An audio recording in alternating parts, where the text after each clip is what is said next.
So Yay. I guess it'll record to a cloud. I used to just record it and save it to my computer, but yeah, so that's nice and seamless. But yeah, so you said you've got eight that you're writing right now, due on the 31st. Yep. Uh-huh. A lot. And it like a few of the one of the people, sorry, that I'm writing grants for, I'm writing five for her that are all Oh, due on the geez. 31st. And she's been a bit non-responsive. So a lot of it I've had to like make up, which is fine, but I would like some kind of data feedback, Right. because I'm making up these programs for you. Do you like it? Is this what you were thinking? And there's a few, like I need her 990, I need her IRS determination form, and a few other things. I'm like, if you don't get these to me, like we can't even submit. But there's That's still a few literally things, nothing I can do. obviously. But I'm such Yeah. a, I hate procrastination. Like if she gave those to me right now, I would submit today. I want to submit before. So is there and then I guess this will just lead us organically into the questions that we gave each other. But so is there an actual benefit for you all, aside from having time to make changes if you need to? Is there a benefit from a grant standpoint for you putting it in early or no?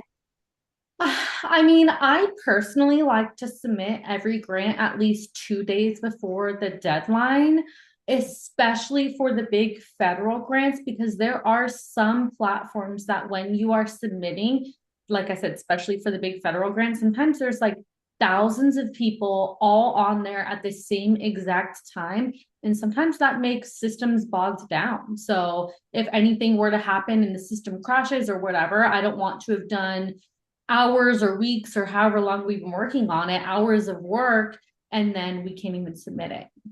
I I've have had that happen almost to read me it. before. Yeah, I almost Yeah. ran into that one time. It was due at 11:59 and it was 11:55 and we're trying to submit because the client gave us stuff like at the very, very end of the deadline. We're like trying to like edit and submit and stuff, and it wasn't working. And the way that I was about to cry. I was so stressed out and I had the little world clock up with the seconds and stuff, and it submitted, I think, with maybe 60 seconds to spare. And I was like, I'm never doing that ever again. So I like to always submit beforehand, but that's also just my Yeah. personality. That makes sense. But yeah, there was one contract that I was writing, and I think most contracts, it's weird. They'll do it like 2 p.m., 3 p.m., like weird times. Like it's never just end of business day or midnight or anything like that, or that 11:59, like minute before midnight. But so there was one that was due, I believe it was like maybe 2 p.m., something like that. I'm working on it all throughout lunch, getting everything finalized to go ahead and submit. And I think one of the things too was that I had found that contract maybe 5 days before it was due. So it was a last minute thing You anyway. already But don't have a lot of time. exactly, yeah. So yeah, I was going through and I went to get on it was Ion Wave, one of the portals that we'll talk about later. And man, they were under like a full portal. The full portal was under some type of reconstruction. They had to fix a bug or something. And I was just like, man, this is the worst time that you could have started trying to fix a bug or something to happen, because I know that a lot of times these contracts are getting submitted during that like lunch to early afternoon hours. So yeah, that happened to me, and I didn't get that submitted that day, but they did end up, thankfully, they postponed the due date by like 2 days. They probably had so Completely, many emails of people freaking out. I can't get in. yeah, yeah, I think so. And there were probably people all through the portal, Ion Wave portal, that were having that issue. So but yeah, that was intense.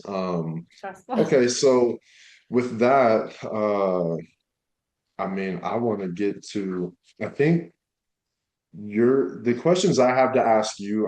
at least from my perspective. I think grants are a little bit more, there's a little more work into actually being grant ready. So I want to talk more, I want to start with your questions and then we can get into the how they relate to everything I do and the questions you have for me.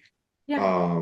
Because I definitely want to get those answers from you. So without any further ado, let's ask. And then also I did have one question. So grant writing firm. It is not the grant writing firm. It is grantwritingfirm.com, correct? It's grantwritingfirm.com, but we are the grant writing firm. But it was just Just one. the email address was shorter and easier to just do grantwritingfirm.com. But yes, you're the grant writing firm. And the length of, cool, because it was funny. I was thinking to myself, and it goes back to the length of that email being more formidable for people to, For yeah, got sure. you. So, yeah, Riley with the grant writing firm. One, let's start with this. How long does that readiness stage usually take someone so that the documentation is appropriate and appealing to the grant writers and funders?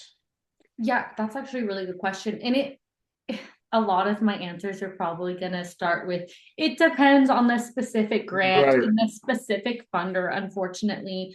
Like there are some funding organizations that put out a RFP, a request for proposal. And then when you're actually in the application, it says different eligibility guidelines, like you have to have had your 501c3 nonprofit status for at least 2 years. You have to have had at least $100,000 in revenue this last year, or your operating budget has to have at least been whatever amount. So there are some grants that you think that you're a really good fit for that if you're a brand new nonprofit, like you're not ready for those specific grants. But just because you don't have 2 years under your belt, if that's the requirement for with your not your 501c3 nonprofit status, doesn't mean that you're not grant ready per se. You're just not ready for that specific grant. For grant readiness, there's a lot of things that go into that. But in my professional opinion, I would say that having a website is probably one of the main ones. I know it doesn't sound like a huge deal, but if you were a funding organization, Colin, what's the first thing that you would do if you saw this organization's name? You're like, what is that? You're probably going to Google them. And you might Yep. see, like, there's no website. That's weird. Do they have a LinkedIn? Do they have a Facebook? Like, some of these organizations do only have a Facebook and not a website, and that's better than nothing, but they should be able to Google you, find your Right. website, and then at the very, very top or somewhere on the very top to be able to see, like, this is what this organization does. If it's not visible, like if it's not evident in your website name or the name of your organization, it should be very clear what you do. So definitely getting a website, that's grant readiness. If you're a nonprofit organization, a lot of the nonprofits that are going after grants are brand new. So some of them don't have this, and that's not the end of the world for a lot of grants. But most grants want you to have your financials in place. So they want you to have a 990. And yes, they're going to have you attach that. And they want your IRS determination letter. So you're definitely going to need that. That's like the federal government saying, like, oh, yeah, they're a 501c3 status. Here's their EIN. Here's all of their things. So that's just like the documentation. And then a lot of grants also ask for an organizational budget. Each grant, you're obviously going to also create a budget for that specific grant of, oh, we're hiring this person, so we need this much in salaries. We're going to have this technology. We need this much for that technology, whatever that is. So you're going to have like your grant specific budget for whatever program or project that you are writing about and implementing with that money, but also your organizational budget. So those I would say are like the main things that go into grant readiness, but also being able to describe your organization, your programs, your projects, whatever you do in very short, concise sentences, because they're going to need to know that information. Right. So, and from that standpoint, um, I guess, and that's a good point. The word readiness changes from grant to grant, contract to contract. So, are there any, one thing I've tried to do is create essentially this like template for what I know you're going to need. And in that template, it basically it goes through the documentation and things like that, but also like the mission statement, the business, not necessarily planned, but things like along those lines. So is there anything that from a general proposal packet standpoint that people it would be an advantage for them to be working on or be mindful of, and then they need it anyway, but specifically if they want to go after grants and things like that. Is there anything that they have in kind of in that regard from a kind of similar to the budget, but general overview of who we are, what we do, and where we want to go with it? Does that help? Yeah, absolutely. I actually have a cute little, it's kind of like a welcome letter for all of my clients. So anytime that we start writing on a grant, I send them this welcome letter, and it also outlines what I would want them to collect. And we also do that with our grant research clients too, because if we're searching for grants for you, that's when you should start collecting different things like your organizational budget, um, like, oh, if you have any partnerships, get a list of those partners. If you have formal memorandums of understanding, MOUs, if you have letters of agreement or whatever that looks like, as much as you can collect, the better. Your resume, resumes of people on your team, how many full-time staff members do you have? How many part-time do you Uh, have? Interns? Do you have volunteers? As much, I love data as a grant writer. We're all yeah, gonna love data. So as much data as you could give us, statements of the problem, because like, so each grant, a lot of people don't know this, most grants are not just for general operating support. So you can't just be like, oh, I'm this business and this is what I do and fund my business. Most grants are for a specific program. It is a funding organization that is like, hey, we have money and we want to fund a nonprofit organization that does mental health services through for youth ages 10 to 18, for example. Like it's that specific. So you are either developing a program for that grant, or you already have a program that you've been doing for a while that you're going to customize for that specific grant. So you're going to want statements of what is the problem. Like, I am in this community. Here's our rates of all these different things, like our rates of social isolation and suicide ideation is this in the community. So we are providing mental health services to youth, and this is how we're going to address this gap in the community with this beautiful, wonderful program. And we expect to see this reduction in suicide ideation and social isolation, or whatever that looks like. So you're using data in the community, as well as any data that you have about your programs and deep descriptions of your programs to explain why it's a problem and how you're going to address that problem. you explained that great. Yeah, thanks. I was listening, I was like, man, I love being talked to by Riley about grants because everything becomes so there is one thing I did want to ask you. It becomes so palatable. What is a 990 for those that don't understand what a 990 is or who have never had to deal with one? Yeah, that's a great question. So it's something that you were like turning, it's like taxes. I'm no CPA, so I don't know the exact definition of it or anything, but as Right. a nonprofit organization, like that's what you will be turning into all of these different grants.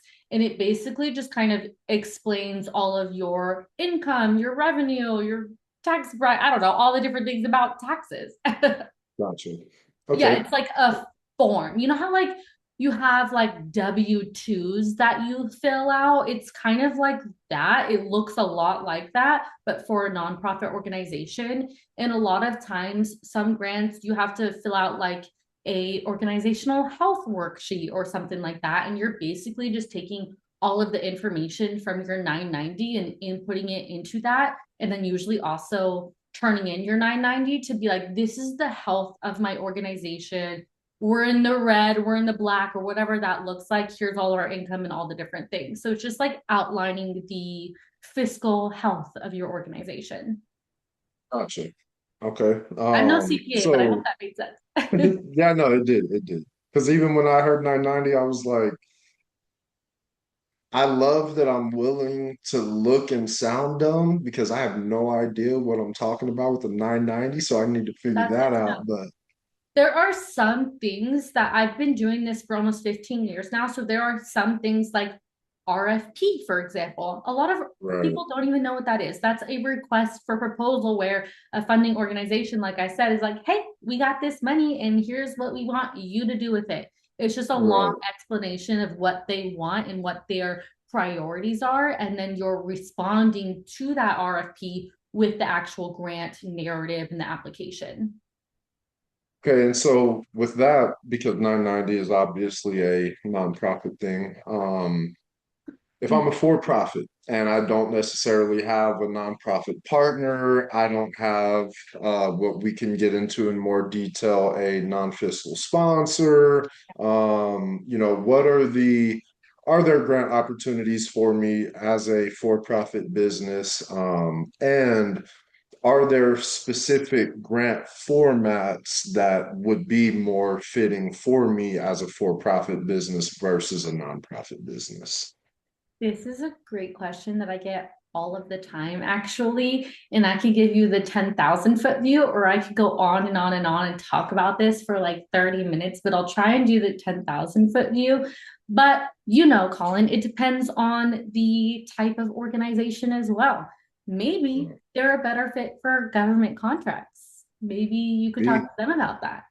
There Yeah. absolutely are for profit grants out there. Absolutely. But a majority of the grant funding out there is geared towards nonprofit organizations. So a lot of those for profit grants are extremely competitive because a lot of organizations are going after the few grants that are available for profit organizations.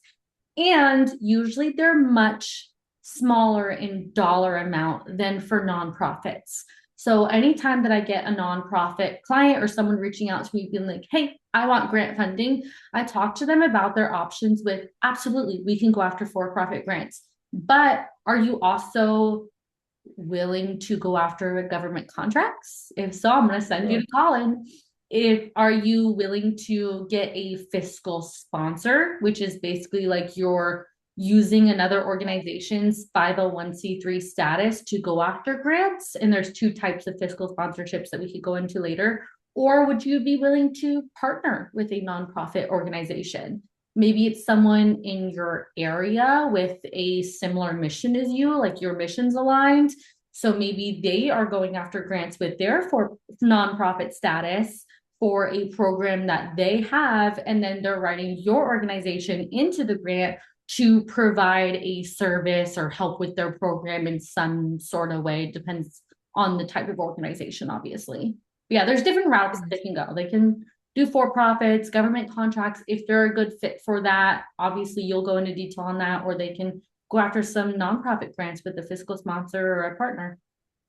And I think the reason I think I have because as a for-profit entity, it never made sense to me that you're asking someone who's probably a nonprofit to give you dollars to run a for-profit enterprise that most likely isn't really going to do, even if you run a program that similarly aligns, it's probably not going to move the needle for that nonprofit because at the end of the day, you are a for profit business. Your focus will Right. not move from does my margin cover my expenses and can I stay in business another day or another month?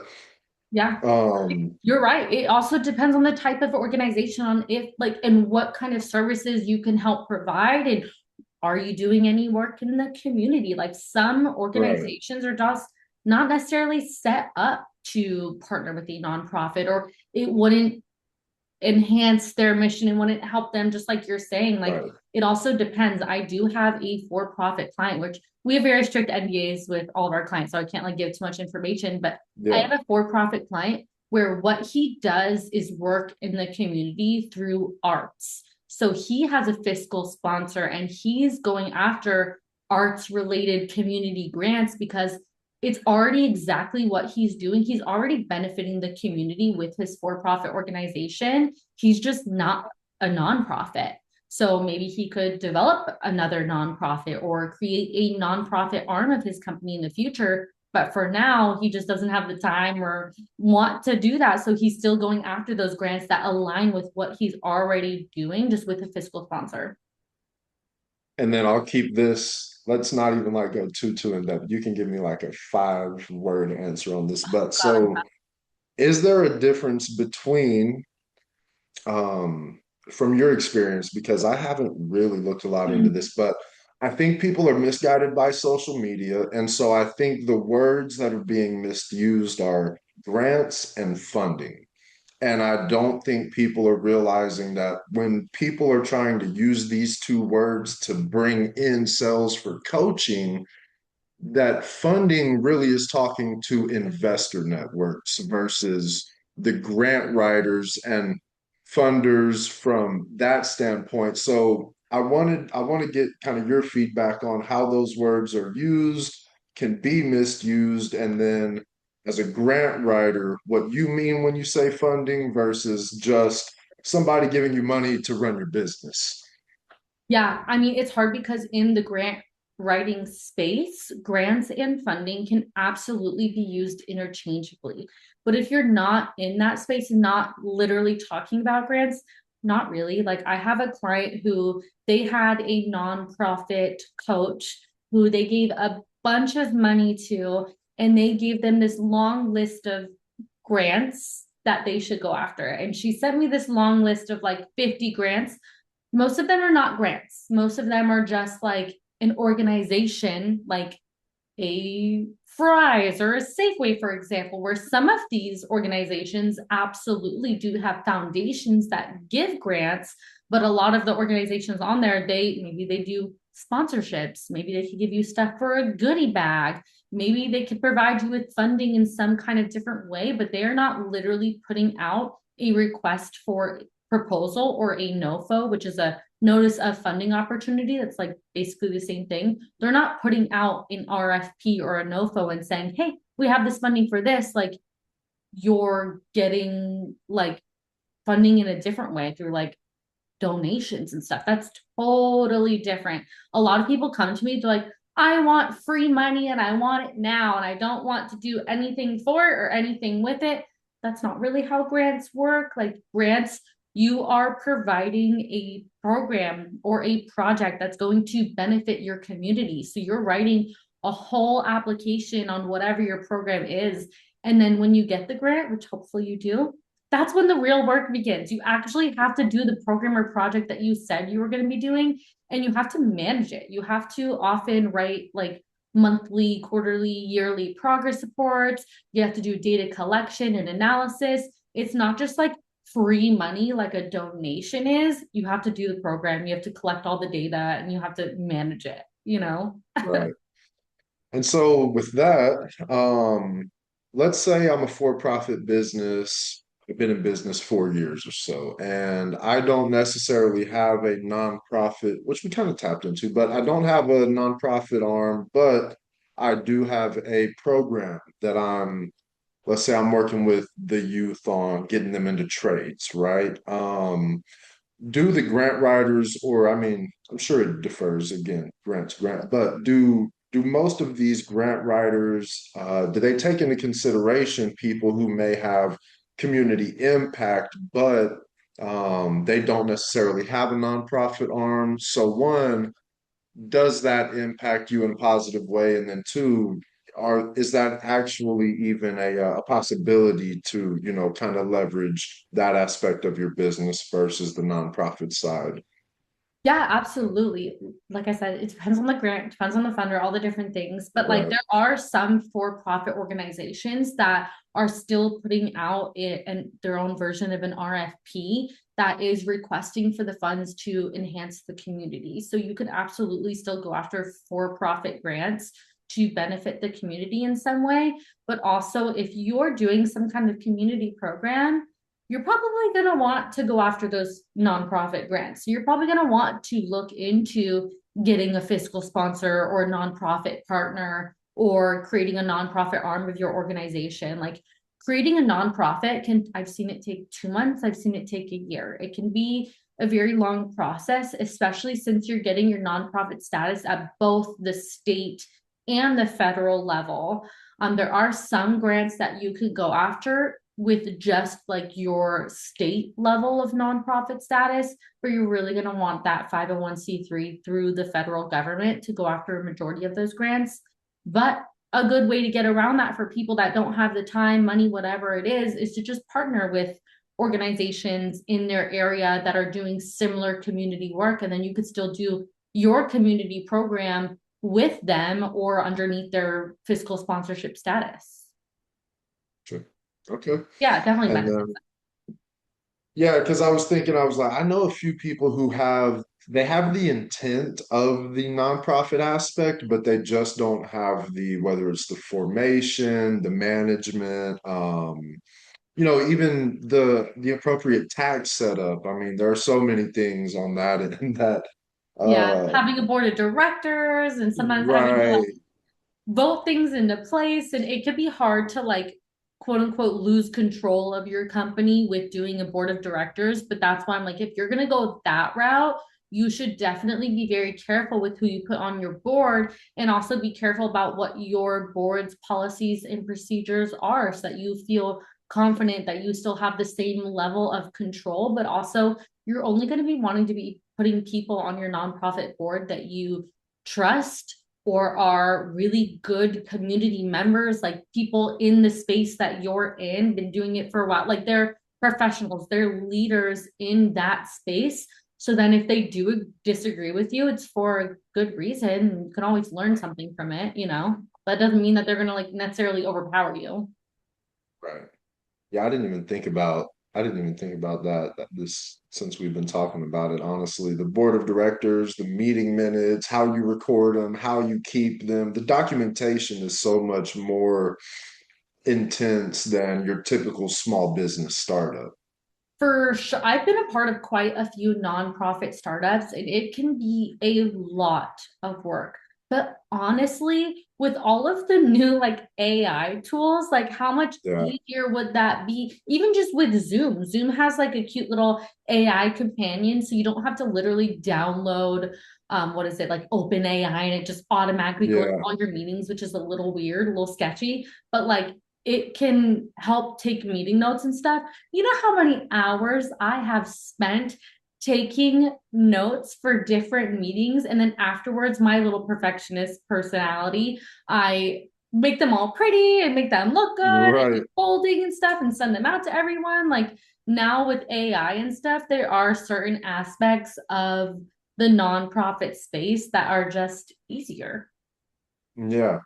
And so I love that we both have a positive outlook on AI integrating into these spaces while some people are like, it should be involved. And meanwhile, I'm like, I'm just going to keep trying to win contracts while you get frustrated about AI. Yeah, I But mean, AI can be frustrating. I totally agree. Like, it's not great at writing grants. It sucks at yeah, that. And some people are like, well, I don't need a grant writer because I have Chat GPT. And I'm like, go ahead, go ahead and have try it, fun. see how many you Yeah, win, and then come back to us. Like, I think that AI is so helpful with certain aspects of grant writing. Like, yeah, it can help you come up with ideas, or maybe you put in, like, here are the funders' requirements.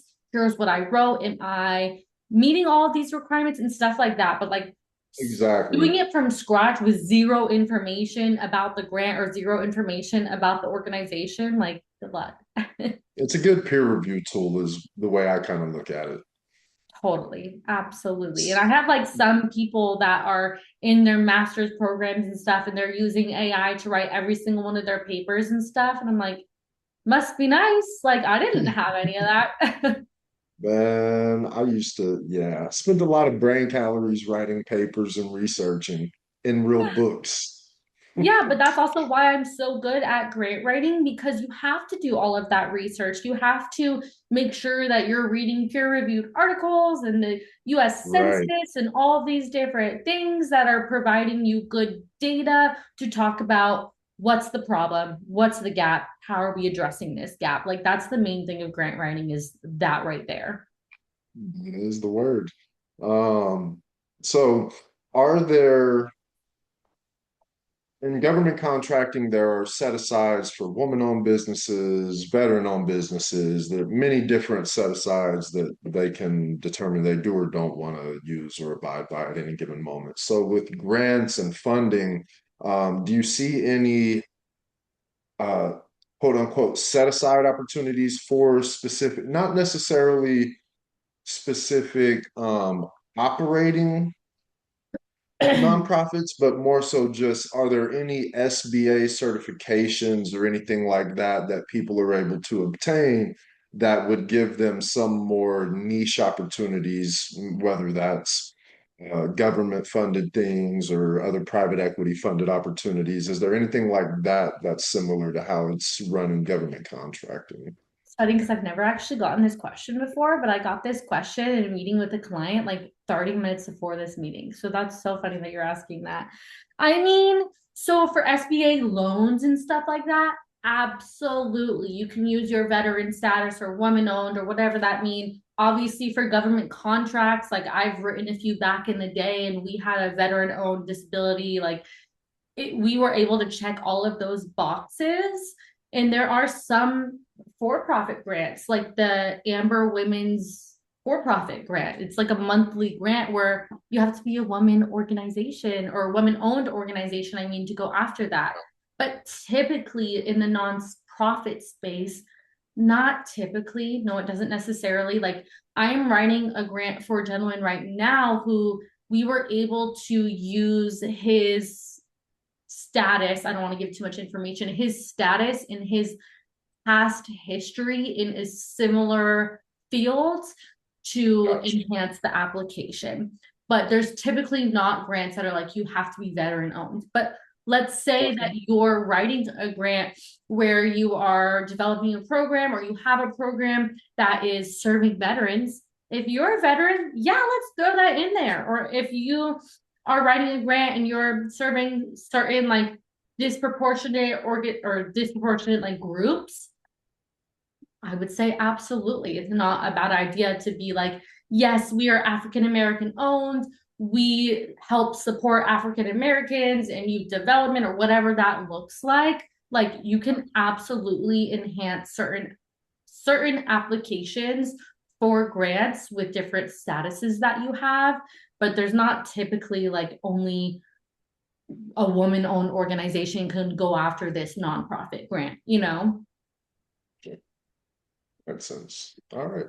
Well, thank you for those are the four questions that I know I have. And then that anytime I'm speaking with someone about grants because of kind of the connectivity between that and the government contracting space, all questions typically come back to these Yeah, four or something that comes from these four, but usually, people want to know how long is it going to take me to get ready? What do I need to get ready? And then what specifically are going to be the best grants for me to go after? And then you for sure. quickly realize that there's so much more to it than that. And it takes a lot of research to figure out which grants that you're not just eligible for, but you're actually competitive for. Like we do a whole capacity assessment and gather a bunch of Yeah, information on these organizations to do this research. And then you still have to do a deep dive into every single grant that you're finding to see if there are, like I said, certain rules, like you have to have been in business for 3 years or whatever that may be. Like there's a lot to it that people don't often realize. But when we're writing a grant, any good grant writer, when they're writing a grant, the very first thing they're going to do is they're going to send you like, here's all the requirements. You need your 990, your IRS determination form, your organizational budget, your resumes, or whatever that may be. Can you send those to me right away? And I'm going to need your rates of youth, your rates of this, that, and the other. And then any good grant writer can take that information and write a pretty good grant with that, you know? But yeah, same with government contracting. Like I hear a lot of the same questions a lot of the time. And I have written a few government contracts for an IT company back in the day, but those were just like gifted to me. Like the owner of the company was like, "Hey, we want to go after this government contract. Can you write it?" Absolutely. I personally have never really like gone into sam.gov and all of the other platforms that you've told me about in the past in search for government contracts. I'm assuming it's a lot of work and really hard. Can you talk more about that? Yeah, so the a lot of working really hard. It's funny. I've talked to so many people about, I just try to incentivize people get into it, right? And Yeah. everybody, they sit there, and most people who are successful already, who have established themselves as a CEO or C-suite, whatever they are, the responses I get tend to be along the lines of, Colin, listen, no matter how much you paid me, I would not sit down and go through all these contract opportunities. And so I've really wondered why that's the case. And I think it's just because, from a corporate standpoint, right, we're so used to, as the capitalist country we are, we're very sells, sells, sells, and the only computer work I need to be doing is based on who I'm selling to. And we try to streamline our process to get as close to a guaranteed yes as possible. Well, I would say 99 out of the 100 clicks I make when I'm looking through things, they're not leading me to a yes. They're very much so, just attempting to organize as much information as possible. It's all kind of bringing it back to something you were saying. It's data analysis, collection, and time spent on something that's not necessarily a direct transaction. And so I don't necessarily think it's hard. I just think it is something that, if you want to find the right thing for the right people, it can be time consuming. And then, on the back end of that, as a consultant of sorts, when you know that you take that back to them and they may say, I don't know if I want to go after that grant or that contract, you can kind of dissuade yourself from wanting to do that work. And as a Yeah. company that's commercially already focused somewhere, bringing in revenue, doing certain things, it can be hard to want to get yourself as an owner or operator, out of operator and owner mindset and into contract and proposal mindset. So that's kind of where I try to bridge that gap is. And I was talking about that in the meeting earlier as well. Um, the value that I add is not like, yes, it's building it for you, but the real value that I add is being able to keep your hands on the business that's running and working, and just adding this aspect of business to what you do. So I don't think it's hard. I just think it's difficult to figure out how that transition fits in most people's current day-to-day operations. Right. Yeah, that makes total sense. And I'm sure it's also hard to like, probably not hard for you, but for someone who's never done it, to go through all of those different opportunities. That sounds really overwhelming for someone who's never done that. Like, I mean, we do that all the time, so I can relate to this where there's so many different opportunities. That part is overwhelming, but you also have to click into each one and read pages and pages of work to see if it aligns with whatever clients that you have, right? Yeah. And, people, AI is great, a great, great, great research tool for this. It has sped up a lot of my research as far as generally what contracts are out there. But the thing is, I can use three, four different AI tools. I can go and let them run whatever kind of search queries they want to run. And I can get right off of those. And I can probably, in the next 30 minutes to an hour, find contracts that it did not find. And so been working for probably 3 months now on trying to find a way to guide people to the resources versus having people attempt to use AI to just say, hey, tell me what contracts are open for me. Because, and I spent a lot of time training my chat GPT model to actually understand when I say, hey, look for landscaping contracts, it has to go in and get the right NAICS codes, get the right codes for so NAICS codes, NAICS codes, so everybody knows what that means.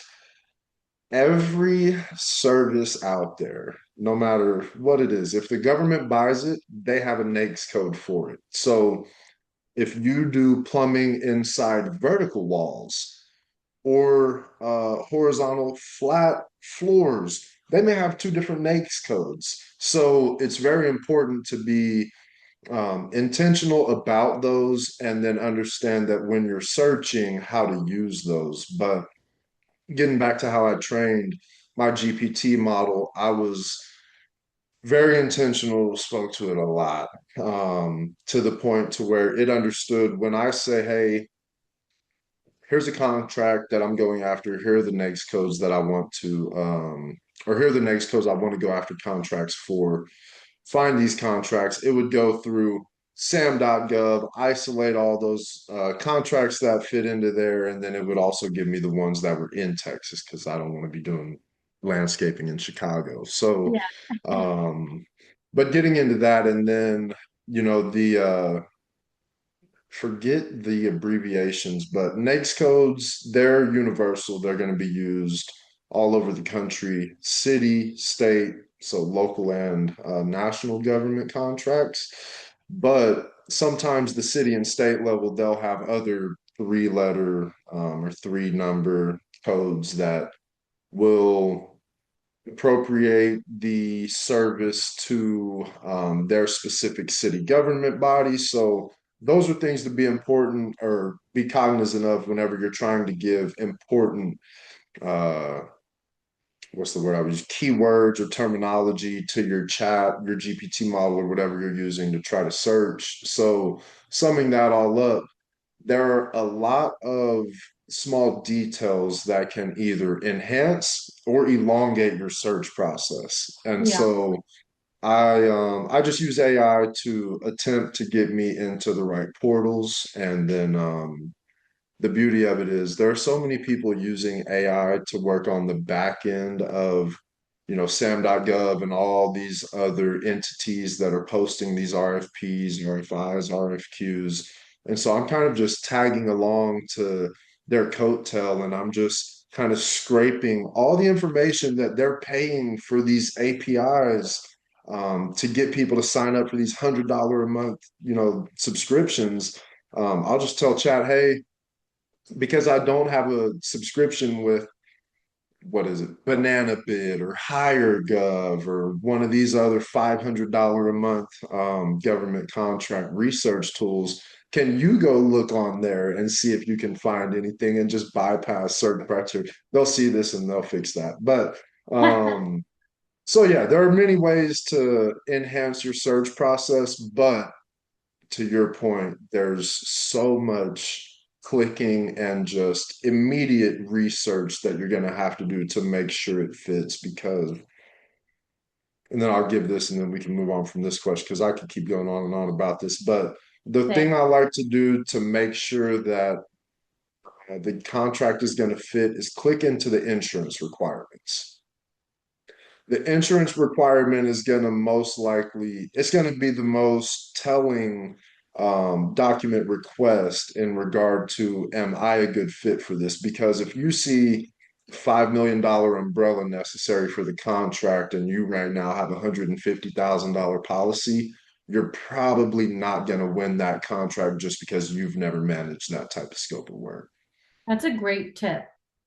Yeah, that's a little quick tip to save you a lot of time because I've gotten into a couple where I've started building the proposal out and then thought to myself, hey, let me go check the insurance requirement, and then it ended up being it was going to cost the client maybe another $700 a month to just get that requirement. So, Wow. with insurance being a required document prior to the proposal end date, I try to advise people not to take that type of leap of faith unless they have a real reason to. Yeah, or they have a really good shot of that. I can Yeah. relate to the chat thing. Like I have trained my chat GPT for a lot of things to help me with my search, but chat GPT for grant writing, it sucks at finding grants for people. I have so many different platforms that we search through and stuff. So I might like give it like here are 10 grants, here are the links and stuff, like which ones are the top three that are a good fit. And then I still have to go in and double check all the things. But I have a lot of clients, which I'm sure that you might relate to this, that will do their own chat GPT search and they haven't trained it and they're like, here's these 50 grants. Most of Yep. them aren't usually grants that I want you to look into. I'm like, that takes me hours. And Yeah. I've had maybe like 15 clients in the past 2 years do this. And 99% of the grants that they send are either not grants, they're not eligible, they're not a good fit at all, or have nothing to do with their organization.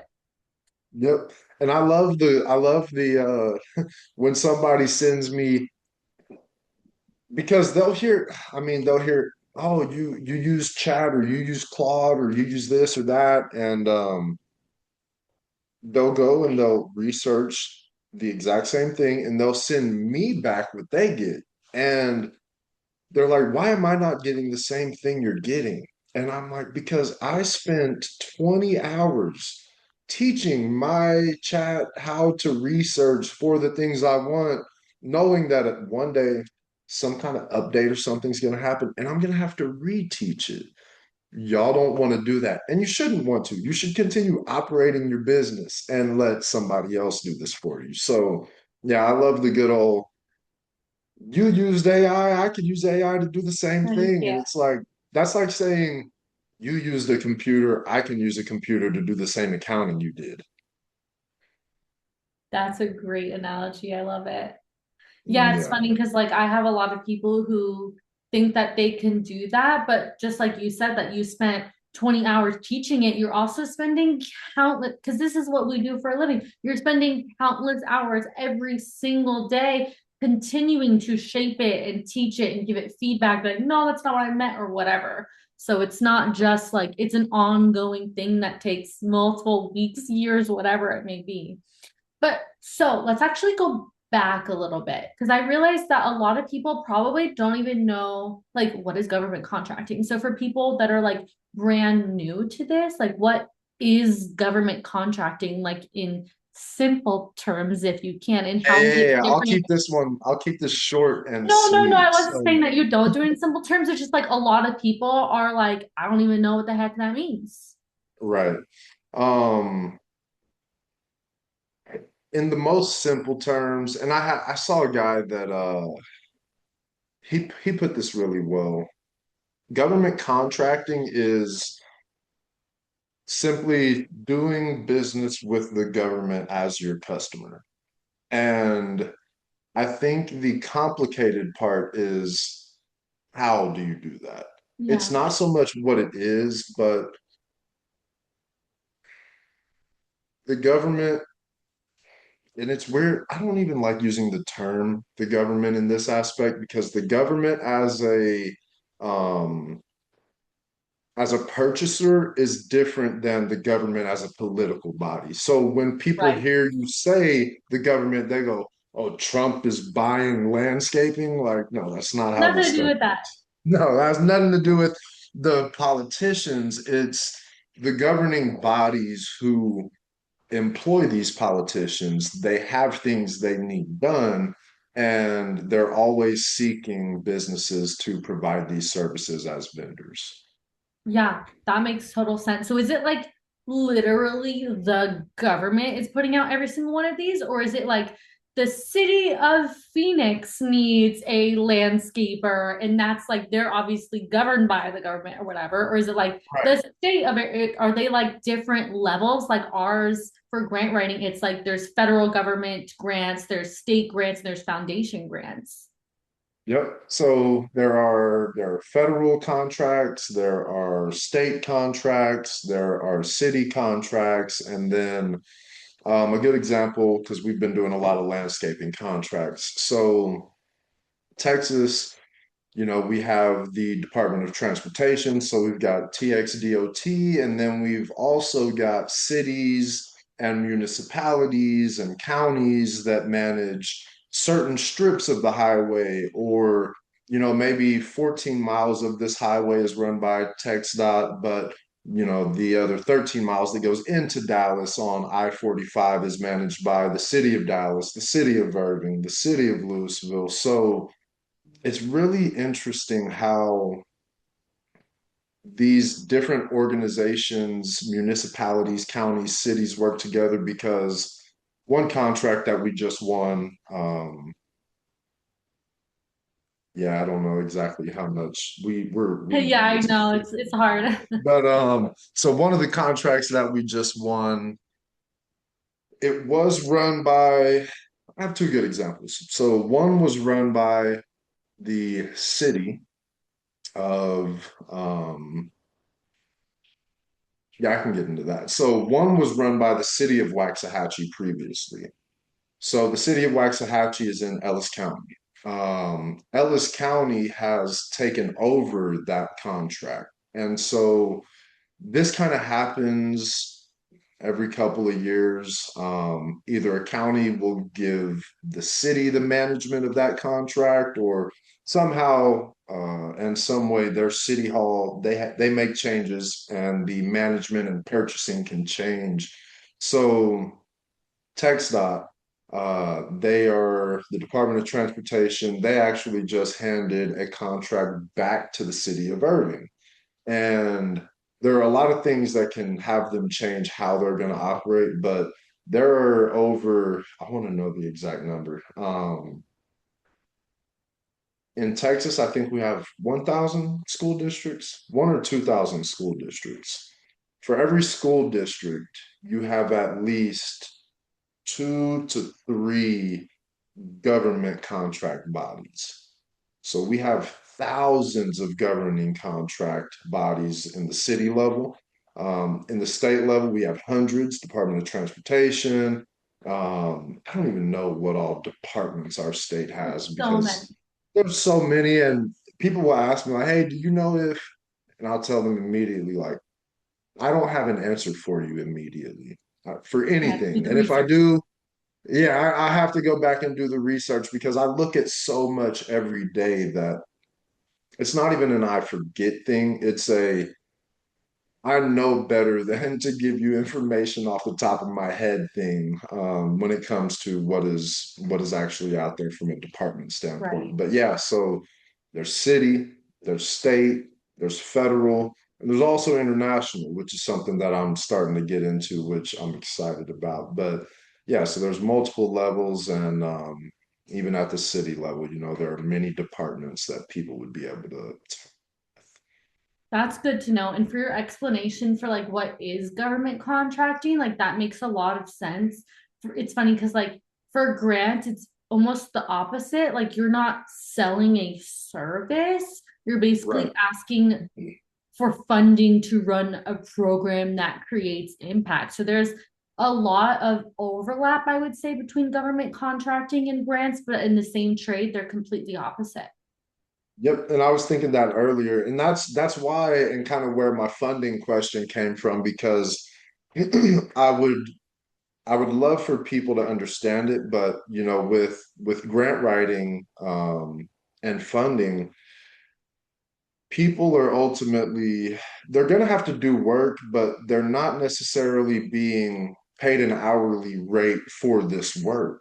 With government contracting, you're absolutely being paid as a service provider. And so I think that's where some people you can get yourself into a pickle if you win a government and I tell people, be ready to service this contract Right. because You don't want to be like you win. blacklisted. Yeah, and you will get blacklisted immediately, and it'll be very hard for you for a long time. But the thing, and I've had people make the mistake of thinking this, and that's why they got into it.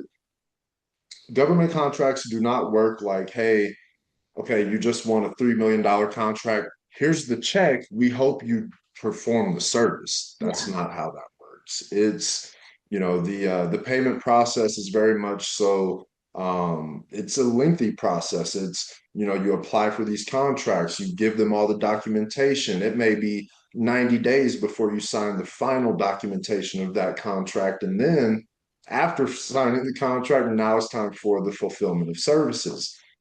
Upon those fulfillment of services, those payment terms are going to be based on what you negotiated. And most likely you're going to be on a net 30 term contract, usually, if not 60. So people go from thinking, oh, I'm about to get a check to work for the government for a couple of years to realizing I have to fulfill the payroll side of this thing too, not just the equipment and the service, but the payroll, the equipment, the labor, the insurance, the compliance, the uniforms, the flash vests. If we're doing something that's going to be in the street, we've got to get backup equipment because they require you to have equipment on the back end so that you don't slow down service on the contract if a lawnmower goes down. Yeah. So there's so much stuff like that that people don't anticipate, and I try to do my best to let them know, hey,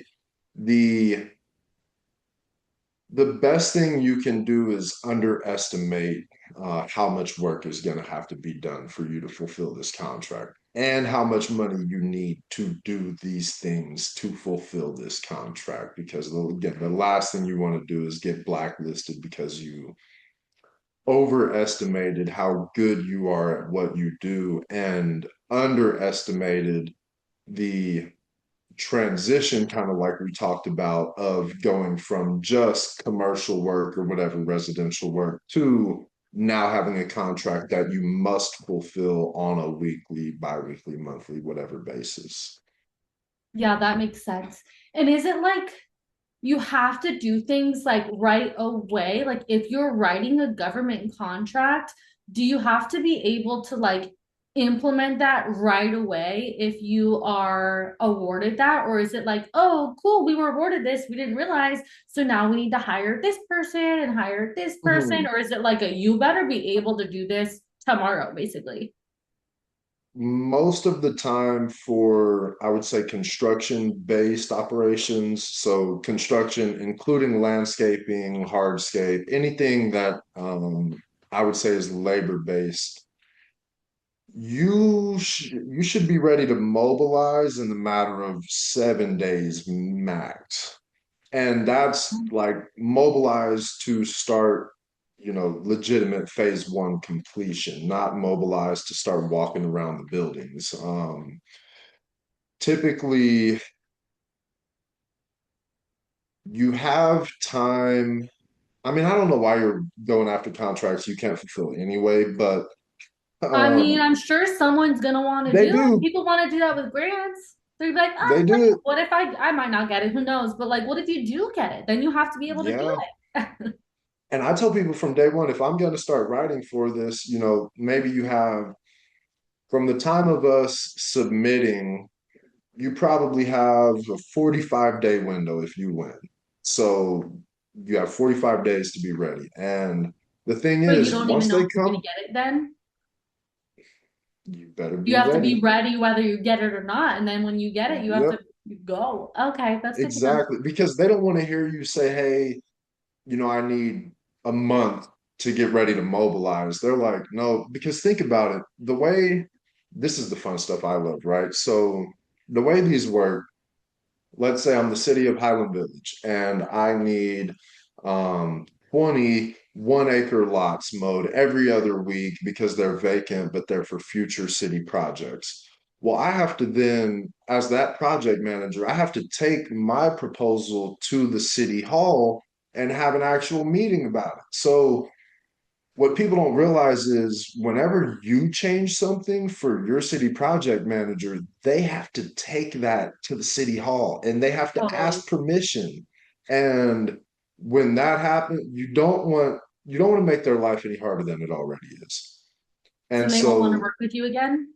exactly. And they absolutely have the discretion to say, this person's worth working with or not, because every experience you have with the municipality matters. And so, they become your referrals. And if you're somebody that you take days or weeks to fulfill or to get into operations, they're not going to want to work with you. And the other thing about that is you only have maybe a 24-hour window of communications. So when they tell you, hey, we need this done, you have 24 hours, not to say, you know, maybe. You have 24 hours just to say, got it, it'll be done. And so with one contract, we have it's like they give you a 30-day window. So whenever they submit a purchase order,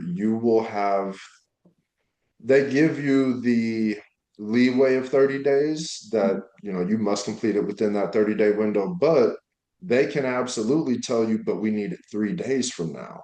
So there are some things that you want to be really careful and watch in terms of verbiage when you talk about the timing aspect of projects, because in labor-based business, you can absolutely put yourself in a pinch if you commit to too much work without having the staffing capacity ready to mobilize immediately.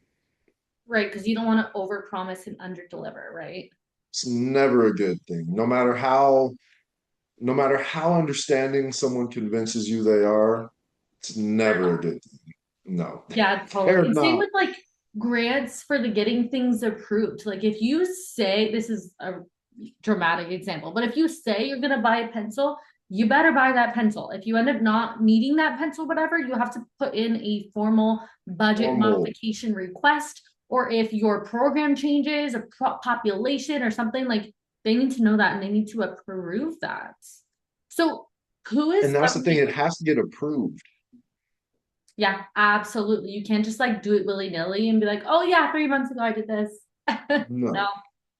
So who is government contracting like really for? Is it for like, can small businesses actually do this, or is it more for like big companies? And also you gave two examples of like construction and landscaping, but are there more examples you could give just for people listening?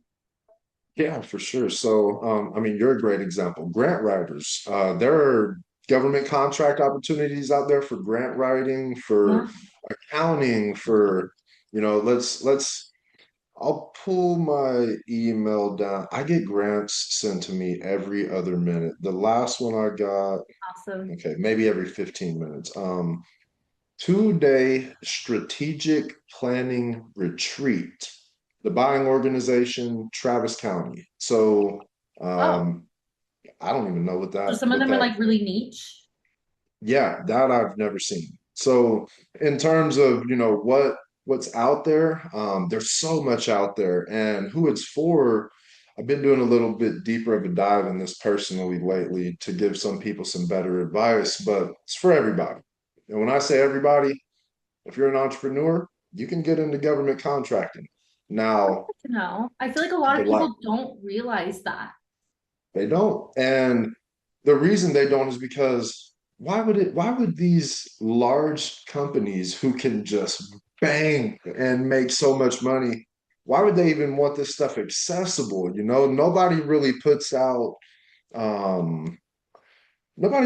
out solutions to accessibility for government contracting. What they do is they try to build SaaS solutions that they can sell you to technically do it for you, but they're never meant to win you the contract. Yeah. So I think the thing I would say is, even as an individual, you can go after government contracts as a sole proprietor. So, with that being the case, it's absolutely for small businesses. It's absolutely for woman-owned businesses who are looking to grow or scale in other areas or just to Yeah, make more money. It's for I was just gonna veteran-owned ask that. businesses. Yeah, no. So, you want to hear a crazy story?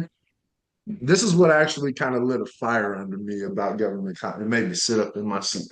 Um, all right. So my first month writing government contracts, where I was officially really doing it, professionally, trying to do it full time. I think this was maybe August, something like that.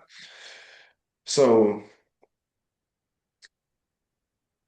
it still blows my mind. I'm going through all the landscaping, herbicide, pesticides, these little kind of one-off contracts. They're only 45,000, 60 grand for a year, but I mean, I would love to make 60 grand guaranteed a year working Totally. maybe 15 hours a week or something like that. I mean, it's beautiful. So it was a woman owned set aside herbicide contract. So think about this. How many woman-owned businesses do you know that do pesticides and stuff like that, right? Not many. Personally, zero. All of them are men None. owned that I know of. Yeah, same. So I saw because I was doing research to figure out a price gauge that we wanted to be near. And so I saw the uh something that people should know is 99% of all government contracts, as long as they were public solicitations, their award amounts are publicly available. So you can always see what they were awarded for, and then that'll give you a good price gauge as to Yeah. what you're going to need to be around to win that contract. Well, I had seen that this contract up here somewhere in DFW, it was one for this herbicide contract was one for about $48,000. And the name next to that, I can say this because this is public information. The name next to the contract award was like La Monette Boutique. And so I'm like, oh, what Like, the what's heck is that? boutique? Why is a boutique doing an herbicide? So anyway, I click on it. It's a lingerie boutique Oh, that won an herbicide good for contract. them. And They're they like, I won it want to be open to because anything. exactly. And so it was a woman-owned set-aside contract. Heck yeah. And because the contract was under the 150 or 200,000 now, under the I think it's $200,000 threshold, you're technically not required to have experience in that field to go after that contract. Oh, So all they had to do was have a subcontractor who understood what they were doing, and they obviously had that, and so they won them. It may have been her boyfriend who owns an herbicide company that yeah, but she she's the used, woman owned. Good. That's awesome. and so I think that's my why I implore people to get into government contracting is Yeah. because there are so many opportunities for people who are willing to just manage the contract versus perform services. And so if you're somebody who adding 60, 120, $300,000 to your revenue is going to do something for you, then you absolutely should be trying to get into government contracting because even being able to go to the bank and say, hey, I'm all for people growing their businesses. And so if you can do something to incentivize a bank to give you money to enhance your operation, you absolutely should do so. And being able to walk into a bank and tell them, right now, here's where my revenue's at. I only did 70K last year, but I'm getting into government contracting. Here's the actual contract that I just won. These banks, people with money will give you money for contracts. That I know and have Right. found to be far more true than they're willing to give you money for some kind of startup idea or something like that. So that's why I say it's for everybody. Obviously, again, if you're doing $150,000 a year, don't go trying to win a $7 million contract off the bat. Like you don't want to It'll be lose stressful. your yeah. Not on the first one. Give yourself time to get acclimated to the processes, to Right. the payment terms and things like that, the management style, communication, and then build from there. Yeah, that's beautiful. That's great advice. I love it. Yeah. I have another meeting soon, so I have to Okay.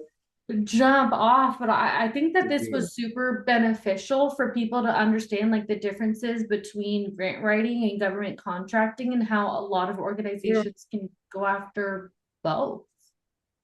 Exactly. And hopefully, over the course of however many videos we can put out, we're able to, whether people work with us or not, we're able to guide people to either resources or other individuals who can at least educate them on the appropriate steps to take to get themselves into, the most opportune position for them. So I'm excited. Absolutely. Yeah, I mean, I've worked with other grant writing organizations in the past a while ago and gotten them some government contracts. And I've been so busy running this organization, I forgot about myself. So we should go after some government contracts. I agree. I definitely think so.